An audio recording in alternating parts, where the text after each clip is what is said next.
Сәлем достар, сіздермен бірге Мадина. Біз бүгін көк шайдың пайдасы туралы айтамыз. Көк шайдың пайдасы туралы қытайлықтар мен жапондықтар ертеден білген. Қара шайға қарағанда көк шайдың дайындалу жолы, дәмі, құрамы, әсері басқаша болады. Көк шай есте сақтау қабілетін жақсартады, адамның ерте қартаюына, әжімнің ерте түсуінің алдын алып, теріні жасартады. Терінің жасушаларының жаңаруына көмектеседі.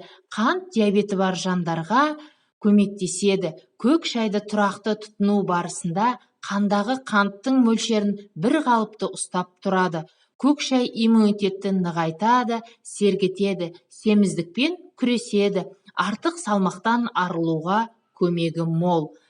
Қан қысымын ретке келтіреді. Көк шайдың тағы бір пайдасы ағзадан зәрді шығарып, ішек пен бүйректі тазартады. Сонымен қатар ағзаны жасартады.